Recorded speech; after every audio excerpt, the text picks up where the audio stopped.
우리 사무엘상 25장 말씀입니다. 1절부터 8절까지만 제가 봉독해 올립니다. 25장 1절부터 8절입니다. 사무엘이 죽음에 온 이스라엘 무리가 모여 그를 두고 슬피 울며 라마 그의 집에서 그를 장사한지라. 다윗이 일어나 바란 광야로 내려가니라. 마온에 한 사람이 있는데 그의 생업이 갈멜에 있고 심이 부하여 양이 3,000마리요 염소가 1,000마리이므로 그가 갈멜에서 그의 양털을 깎고 있었으니 그 사람의 이름은 나발이요 그의 아내의 이름은 아비가엘이라. 그 여자는 총명하고 용모가 아름다우나 남자는 완고하고 행실이 악하며 그는 갈렙 족속이었더라. 다윗이 나발이 자기 양털을 깎는 다함을 광야에서 들은지라. 다윗이 이에 소년 10명을 보내며 그 소년들에게 이르되 너희는 갈멜로 올라가 나발에게 이르러 내 이름으로 그에게 문안하고 그 부하게 사는 자에게 이르기를 너는 평강하라. 내 집도 평강하라. 내 소유의 모든 것도 평강하라. 내게 양털 깎는 자들이 있다 함을 이제 내가 들었노라.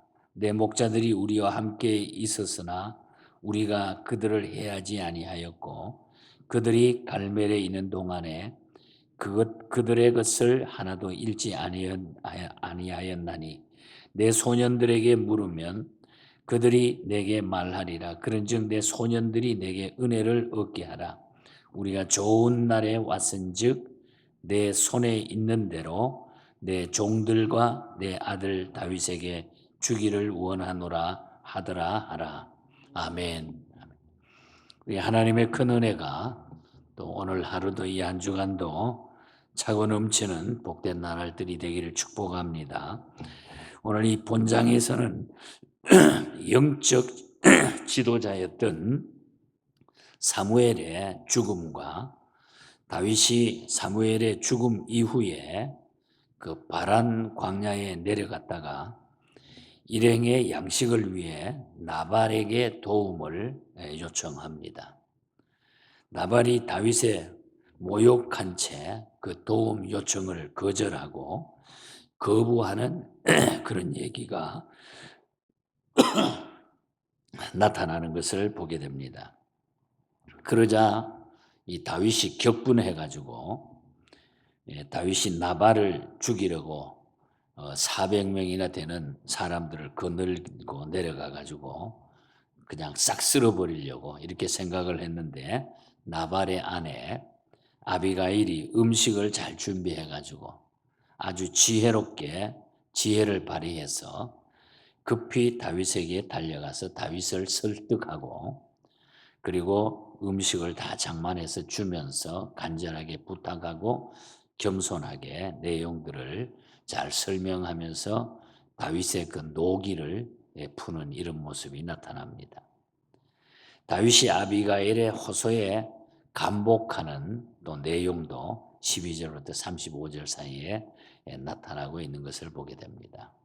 그래서 오늘 이 본장을 통해서 몇 가지 사실을 우리 교훈받도록 특별히 우리가 제목을 정한다면은 우리 지혜로운 여인 아비가일에 대한 이런 말씀을 잠깐 상고하면서 이 말씀을 통해서 하나님이 나타내시고자 하는 뜻이 무엇인가 하는 것을 우리의 삶에 잘 적용하시길 바랍니다.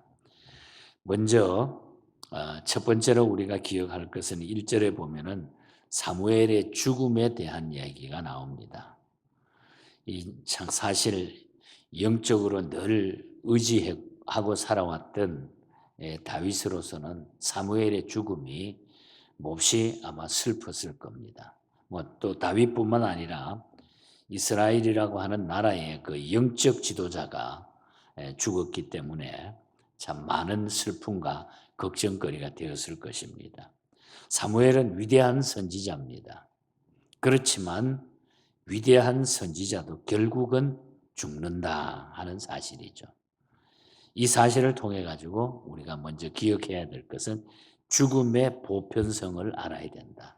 누구나 다 이 세상을 떠나게 된다 하는 것입니다.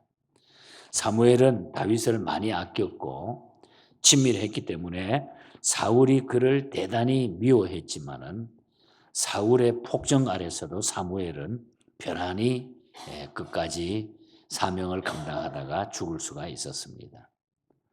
사무엘은 때론 사울에 의해 가지고 죽음을 당할까 봐 본인 스스로 두려워하기도 했습니다. 사울 마찬가지입니다.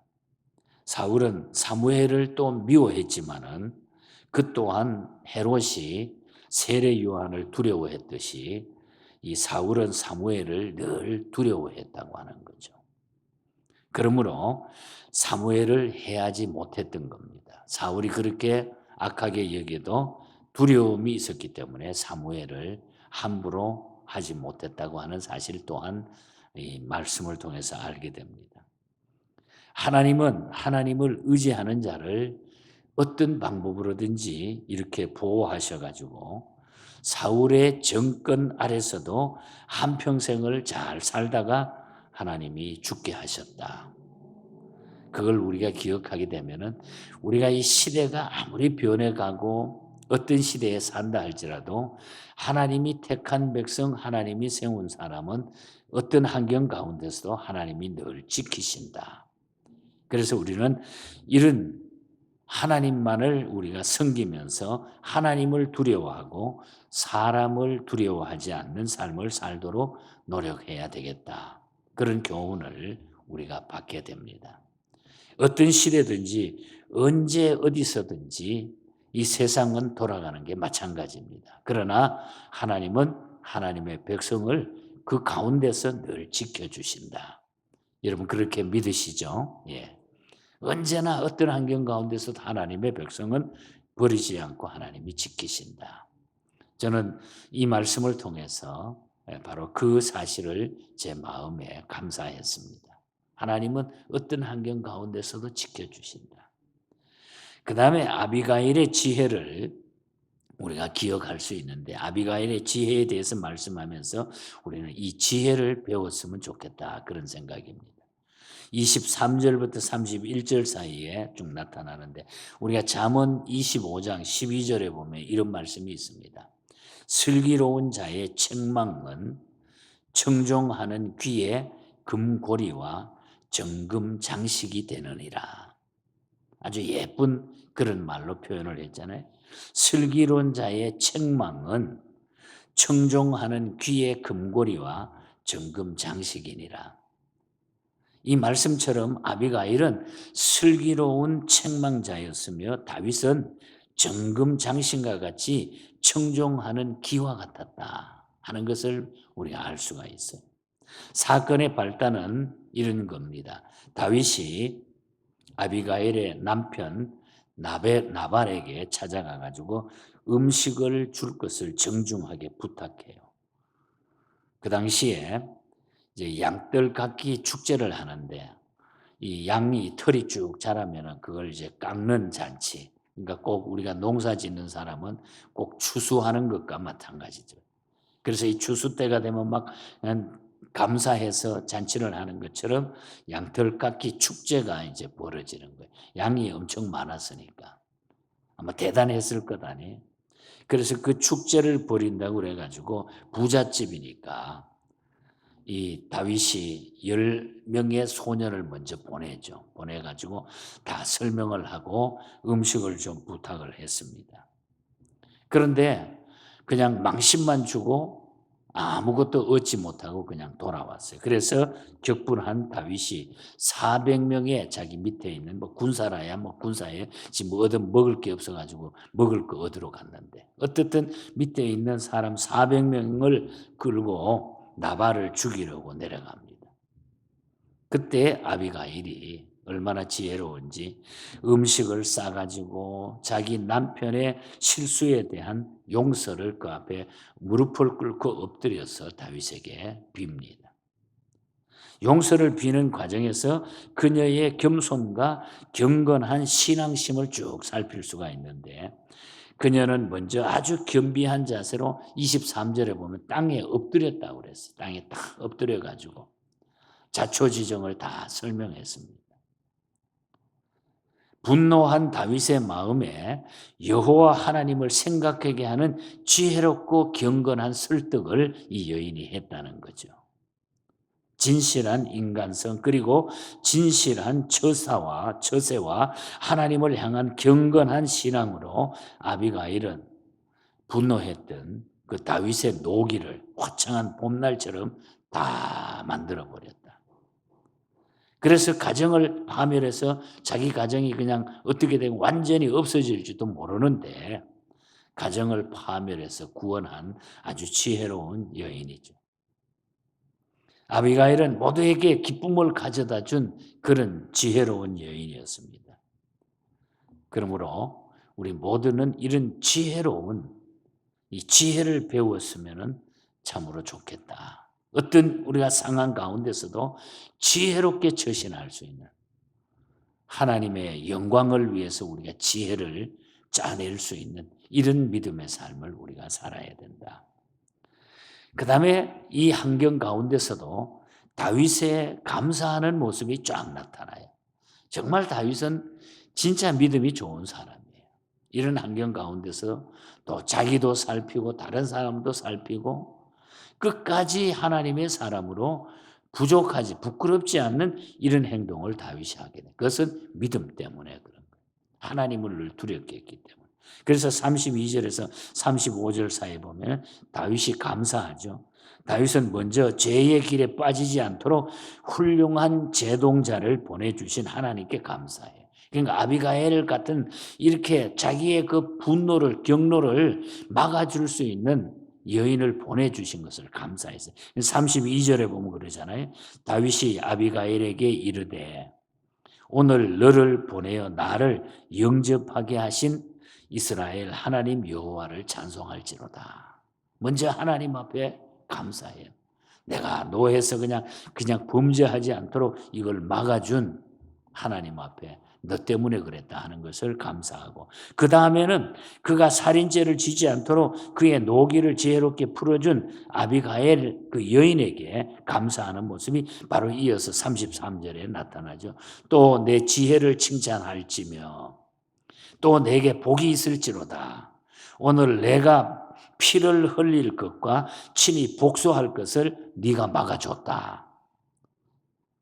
내가 지금 잘못하면 그냥 피해 복수가 일어나가지고 한 집안을 다 몰살해 버릴 텐데 그걸 너를 통해서 막아줬으니 너무너무 감사하다.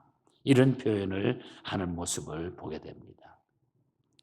우리는 때때로 격한 감정으로 인해서 살인할 것 같은 상태에 이를 때가 있어요. 사람이 팍 올라가면.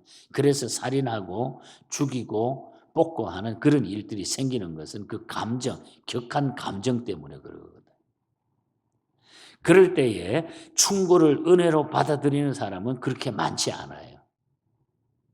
자기를 억제하지 못할 때 충고를 듣는 자세는 아주 귀한 자세라는 거죠. 다윗은 그런 사람이었습니다. 지혜롭고 선한 사람일수록 자기보다 못한 사람의 말을 듣고도 자기를 조절하는 거예요. 네가 뭔데 말이야. 이렇게 말하지 않고 누가 이야기하든지 그걸 받아들일 수 있는 사람. 또한 지혜로운 사람일수록 무엇이 중요한 줄을 빨리 알게 된다는 거죠. 다윗은 나발을 죽이겠다고 맹세했습니다. 그러니까 내가 나가 죽일 거다 맹세한 바 있지만은 잘못된 맹세를 실천하는 것보다 선을 행함이 더 귀한 줄 알았던 거예요. 그래서 다 절제하고 그걸 내려놓고 감사했죠. 그래서 하나님과 아비가일에게 감사했는데 오늘 본장에 나타나는 마지막 내용을 보면 그런데 이 나발이 이 아비가일이 다윗이 그렇게 해서 이제 다 돌아가고 난 다음에 잠을 자고 술이 팍 채가 있는 자기 남편은 그것도 모르고 축제한다고 그래가지고 막 술이 만땅꼬가 돼가지고 헤매고 있는데 그 다음날 아침에 지나간 얘기를 딱 들려줬더니 열흘 후에 그 몸이 그냥 굳어지면서 이 자기 남편이 그대로 죽어버리는 거예요. 38절에 보면은 한 열흘 후에 여호와께서 나발을 치심에 그가 죽으니라. 남편이 그냥 열흘 만에 죽어버린 거예요. 이 사건 후에.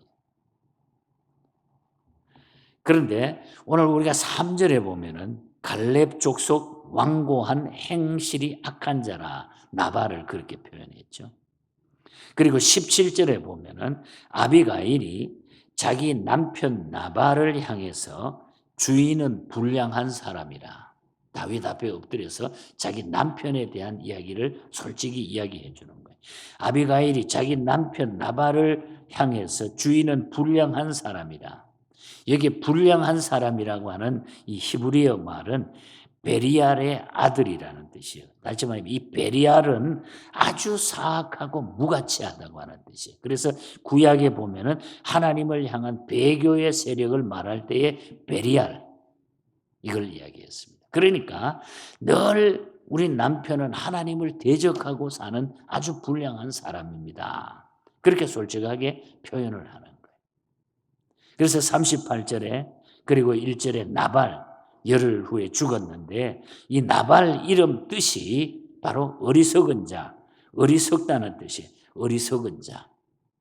이름 그대로 완고하고 행실이 악한 자 3절에 그렇게 표현이 된 거죠. 그러니까 하나님께서 다 정리하신 거죠. 다 치신 거죠.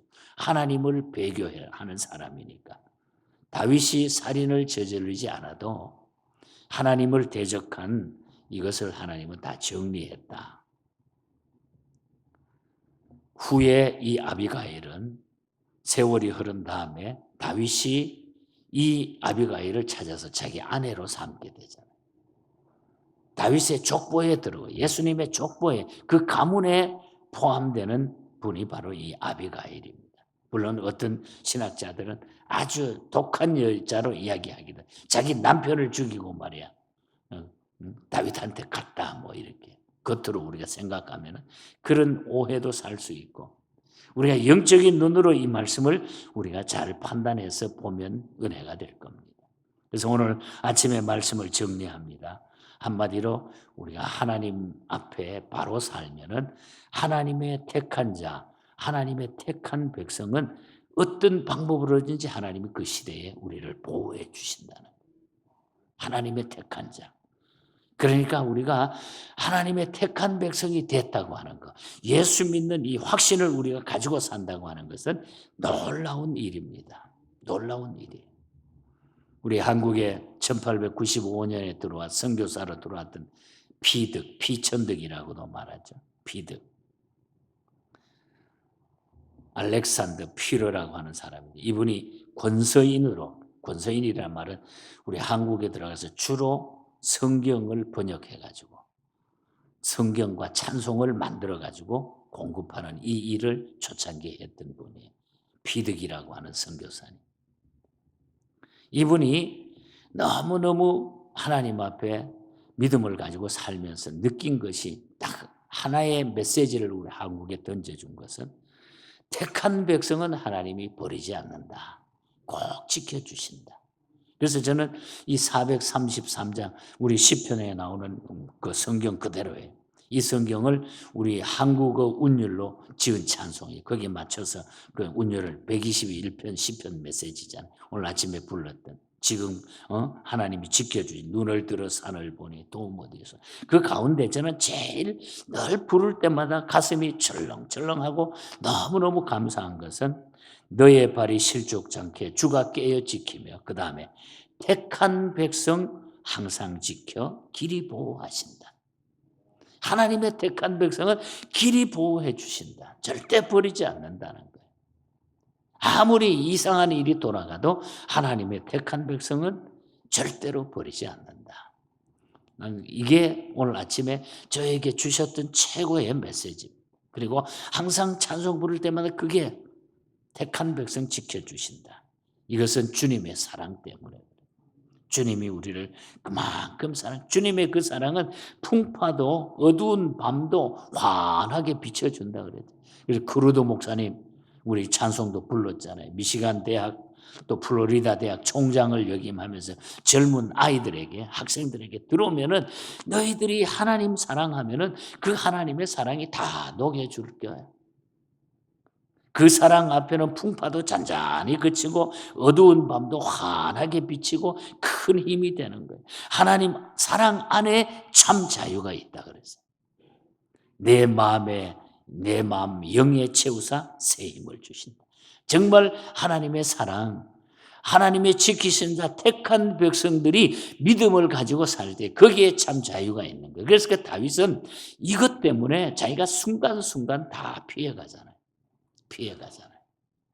그래서 우리는 오늘 아침 이 말씀을 기억하면서 잠시라도 우리가 기도할 것은 택한 백성은 지켜주신다. 버리지 않는다.